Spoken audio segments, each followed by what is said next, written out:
Bismillahirrahmanirrahim. Assalamualaikum warahmatullahi wabarakatuh. Waalaikumsalam warahmatullahi wabarakatuh. Waalaikumsalam warahmatullahi wabarakatuh. Bagaimana kabar Ananda semuanya? Alhamdulillah baik, Bu. Alhamdulillah baik, Bu. Alhamdulillah ya, walaupun dalam keadaan pandemi saat sekarang ini, Ananda tetap mematuhi protokol kesehatan. Nah, sebelum memulai, alangkah baiknya kita berdoa terlebih dahulu. Berdoa dimulai. Berdoa selesai.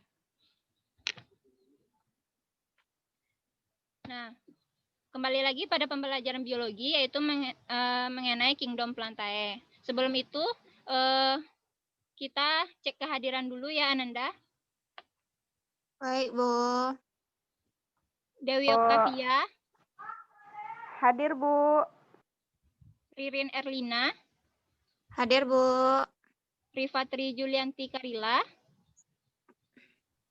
Hadir, Bu. Hayatul Novita. Hadir, Bu. Syafiratul Mar'ah. Hadir, Bu. Nah, semuanya tentu sudah tahu dengan Kingdom Plantae. Plantae itu sama dengan tumbuhan. Apakah Ananda ada yang tahu apa itu tumbuhan?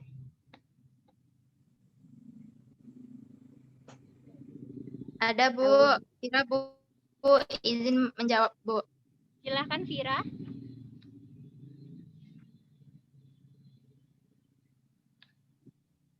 Oke. Menurut Vira, Bu, Kingdom Plantae atau bisa disebut tumbuhan adalah salah satu makhluk ciptaan Tuhan yang Maha Esa, yang mana dia menyusun kehidupan di seluruh dunia ini, Bu. Jadi gimana menurut Ibu? Apakah ada tambahan, Bu? Baik, itu jawaban yang bagus. Apakah ada yang mau menambahkan jawaban dari Vira? Ada, Bu. Saya, Bu. Silahkan, Dewi. Ada, Bu. Saya, Bu.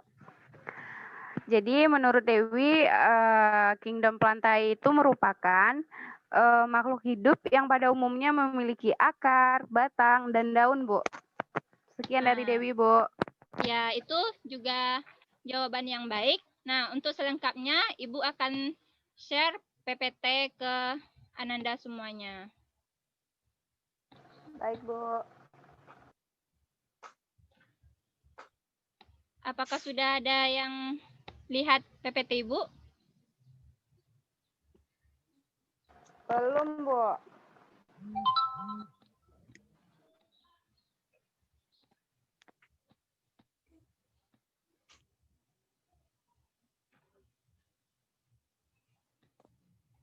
Tunggu sebentar ya, Ananda. Ya, Bu. Baik, Bu.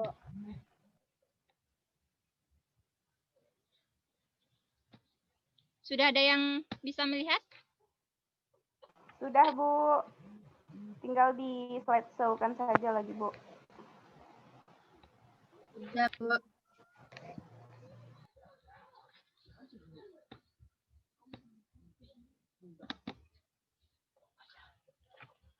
Nah, kali ini kita akan mengenai Kingdom Plantae. Indikator yang akan Ananda capai, yang pertama yaitu dapat menjelaskan ciri-ciri umum Plantae. Yang kedua, menjelaskan ciri-ciri morfologi dari struktur tumbuhan lumut atau Bryophyta. Yang ketiga yaitu mengklasifikasi tumbuhan lumut berdasarkan ciri-ciri morfologis dan menjelaskan peranan dari Bryophyta. Nah, tadi Dewi dan Vira juga menjelaskan apa itu tumbuhan. Nah, Ibu akan menjelaskan lebih lengkapnya. Tumbuhan adalah makhluk hidup yang pada umumnya memiliki akar, batang, dan daun yang bisa membuat makanan sendiri dengan bantuan sinar matahari atau bisa disebut dengan autotrof. Tumbuhan juga merupakan organisme eukariota multiseluler yang tergolong dalam Kingdom Plantae. Nah, tumbuhan dapat terbagi menjadi dua. Yang pertama yaitu tumbuhan tidak berpembuluh dan tumbuhan berpembuluh. Nah, pertama kita akan mengenai tentang tumbuhan tidak berpembuluh. Tumbuhan tidak berpembuluh ini masuk ke dalam Contohnya yaitu Bryophyta. Nah, Ananda, siapakah yang bisa menjelaskan ciri-ciri dari tumbuhan? Ririn, Bu. Silahkan, Ririn. Baik, Bu. Ciri-cirinya yang pertama yaitunya bersifat autotrof, kemudian memiliki klorofil termasuk organisme eukariotik. Itu dari Ririn, Bu. Kembalikan ke Ibu. Ya, terima kasih Ririn, jawaban yang bagus. Nah, ini lebih lengkapnya ya. Ciri-ciri umum dari plantae ini sendiri, dia ini bersifat autotrof atau mampu bertahan hidup dengan menghasilkan makanannya sendiri lewat fotosintesis. Nah, yang kedua yaitu memiliki klorofil. Yang ketiga menyimpan cadangan makanan dalam bentuk pati. Yang keempat, dinding sel terbentuk dari selulosa dan mempunyai banyak sel atau bisa disebut dengan multiseluler. Dan termasuk organisme eukariotik, mengalami metagenesis.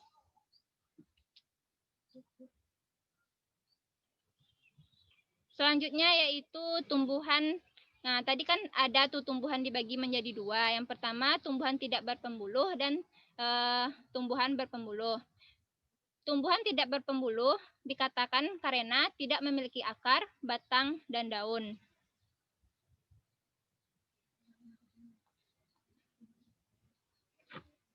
Nah, ciri-ciri dari Bryophyta ini sendiri, dia ini memiliki lapisan pelindung atau kutikula dan gametangia. Yang kedua yaitu terdapat gametofit pada struktur tubuhnya.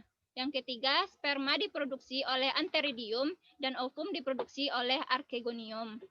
Hidupnya di tempat yang lembab, tidak memiliki akar, batang, dan daun sejati, tetapi memiliki rizoid. Sudah memiliki klorofil. Nah, Ananda semua bisa melihat struktur dari Bryophyta ini sendiri. Struktur dari Bryophyta ini sendiri ada dua, yaitu terbagi menjadi dua, yaitu sporofit dan gametofit.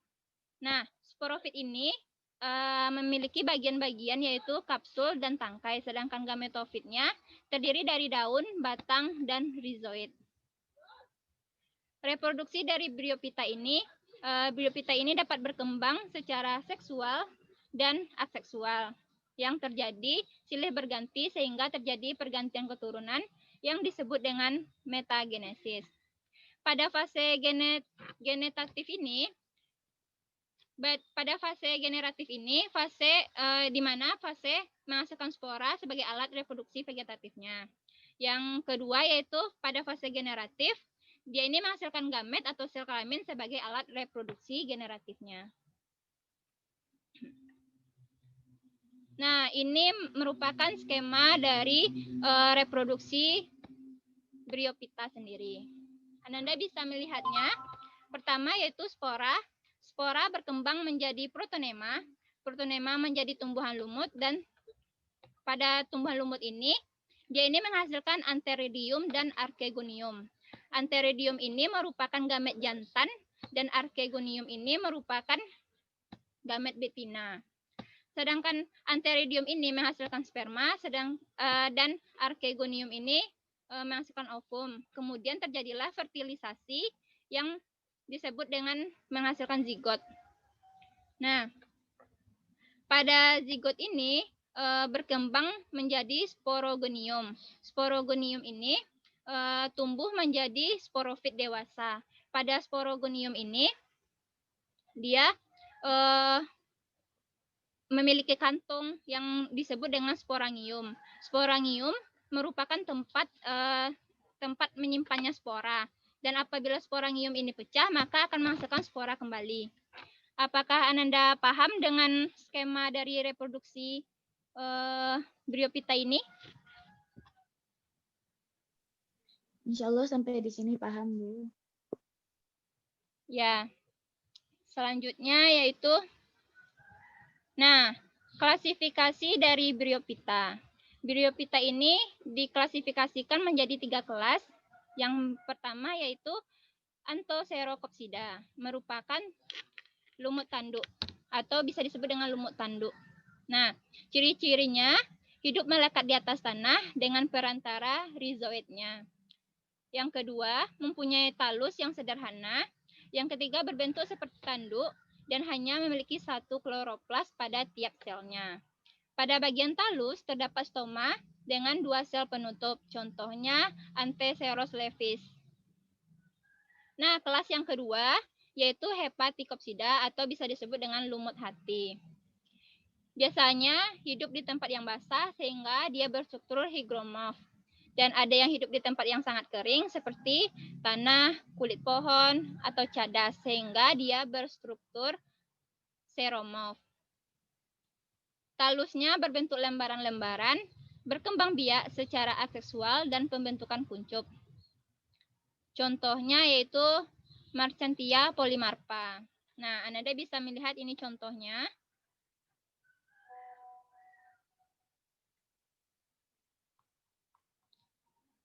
Yang selanjutnya yaitu kelas dari kelas Bryopsida. Nah, atau bisa disebut dengan lumut daun atau lumut sejati. Dia ini berbentuk seperti tumbuhan lumut kecil yang memiliki bagian akar yang disebut dengan rhizoid, batang dan daun. Tidak melekat pada substratnya, berbentuk daun berupa lembaran yang tersusun spiral. Contohnya yaitu Sphagnum sp. Nah, tadi kan sudah Ibu jelaskan pengertian, contoh, serta ciri-ciri dari Bryopsida ini. Apakah Ananda di sini ada yang tahu apa sih itu peran dari Bryophyta ini? Rifa Bu. Ya, silakan Rifa. Jadi yang setahu Rifa, Bryophyta itu memiliki peran diantaranya yang pertama itu dalam mencegah erosi, Bu. Yang kedua yaitu dalam menahan banjir. Yang ketiga yaitu Bryophyta memiliki kemampuan menyerap air yang tinggi. Mungkin sekian yang bisa Rifa sampaikan, Bu. Rifa kembalikan kepada Ibu. Terima kasih. Ya, baik sekali jawaban dari Rifa. Nah, di sini ada peranan dari Bryophyta ini sendiri. Nah, Ananda bisa melihatnya. Yang pertama yaitu sebagai vegetasi perintis. Yang kedua, apabila lumut itu hidup di hutan atau di atas permukaan tanah, dapat mencegah erosi, mengurangi bahaya banjir, dan mampu menyerap air. Dan apabila lumut sudah mati, dapat dimanfaatkan sebagai penambah zat organik dalam tanah, sehingga tanah menjadi subur dan cocok untuk tumbuhan lainnya. Nah, di sini apakah ada yang ingin ditanyakan tentang materi Bryophyta ini?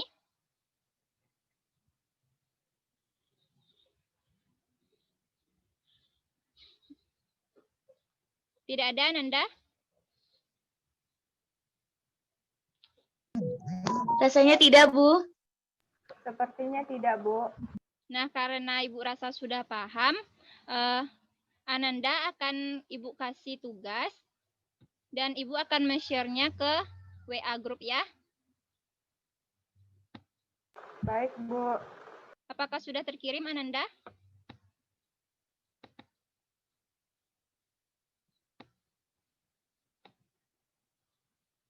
Sudah masuk ya?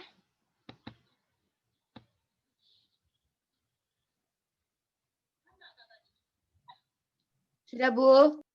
Nah, Ibu akan membagi menjadi 2 kelompok untuk mengerjakan LKS yang sudah Ibu bagikan. Kelompok 1, yang pertama yaitu ada Vira, Ririn, dan kelompok 2 ada Rifa, Dewi, dan Hayatul Novita.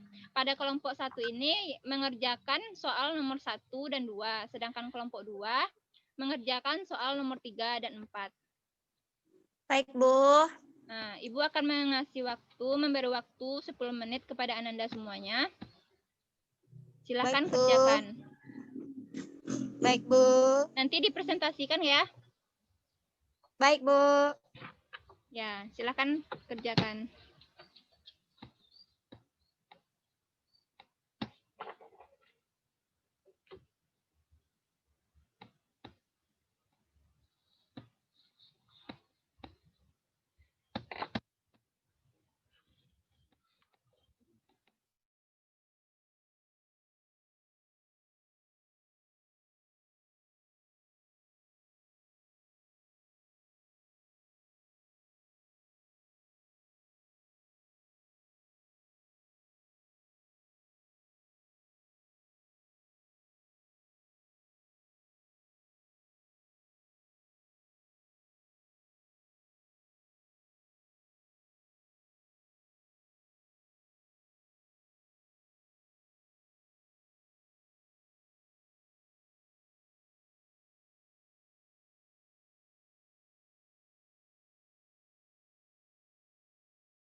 Baik Ananda, karena waktunya sudah habis, silahkan jawab LKS yang sudah Ibu bagikan di WA grup tadi, dimulai dari kelompok 1. Silahkan kelompok 1 jawab.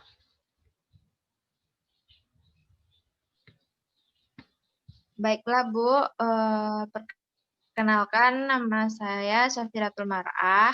Saya adalah perwakilan dari kelompok 1. Di sini saya akan mencoba menjawab pertanyaan dari nomor 1, yaitu tadi soalnya itu di mana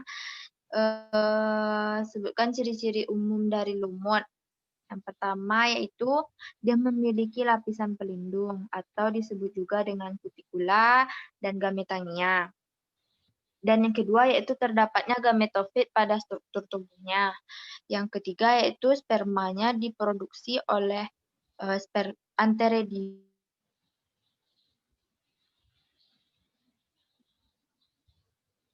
Vira?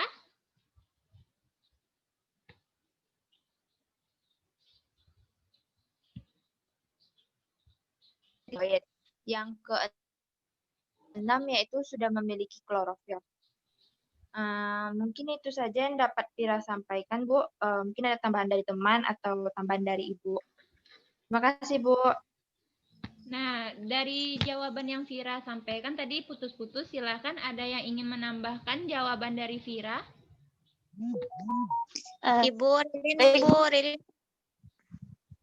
Ririn, silahkan Ririn.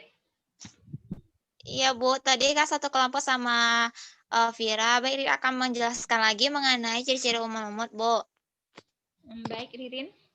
Yaitu yang pertama itu memiliki lapisan pelindung. Yang kedua terdapat gametofit pada struktur tubuhnya. Yang ketiga, sperma diproduksi oleh antheridium dan ovum diproduksi oleh archegonium. Dan yang keempat, hidup di tempat yang lembab dan tidak terkena cahaya matahari. Kemudian yang kelima, tidak memiliki akar, batang, dan daun sejati, tetapi memiliki rizoid. Dan yang keenam, sudah memiliki klorofil. Nah, untuk jawaban yang nomor 2, berdasarkan nomor yang ada pada gambar, yang nomor 1 itu adalah daun, 2 adalah gametofit, yang ketiga rizoid, dan yang keempat adalah sporofit, dan yang kelima adalah kapsul. Ibu, mungkin itu jawaban dari kelompok 1, kembalikan kepada Ibu. Ya, jawaban yang Ririn tambahkan sudah benar nomor 1 dan 2-nya. Dan selanjutnya, lanjut ke kelompok 2, silakan kelompok 2 menjawab pertanyaan nomor 3 dan nomor 4. Baiklah Bu, jadi di sini saya, Rifa, dan juga Gea dari kelompok 2. Untuk pertanyaan nomor 3 itu akan saya jawab. Jadi divisi Bryophyta dibagi menjadi 3 kelas. Yang pertama yaitu kelas Anthoceropsida atau yang disebut juga dengan lumut tanduk. Contoh spesiesnya yaitu Anthoceraus levis. Yang kedua yaitu kelas Hepaticopsida atau yang disebut juga dengan lumut hati. Contoh spesiesnya yaitu Marchantia polymorpha. Dan yang ketiga yaitu kelas Bryopsida atau yang disebut juga dengan lumut sejati. Contoh spesiesnya yaitu Sphagnum sp. Mungkin sekian yang dapat saya sampaikan. Untuk pertanyaan nomor 4 akan dilanjutkan oleh rekan saya, Gea. Silakan, Gea. Baiklah, Bu. Perkenalkan nama saya Gea. Saya akan menjawab soal nomor 4, di mana peranan lumut dalam kehidupan, yaitu pertama dia sebagai vegetasi perintis. Yang kedua, lumut yang hidup di hutan atau di atas permukaan tanah dapat mencegah erosi, mengurangi bahaya banjir, dan mampu menyerap air.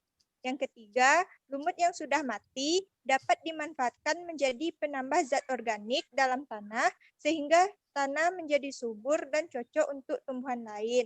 Baiklah, hanya itu yang dapat saya sampaikan, Bu.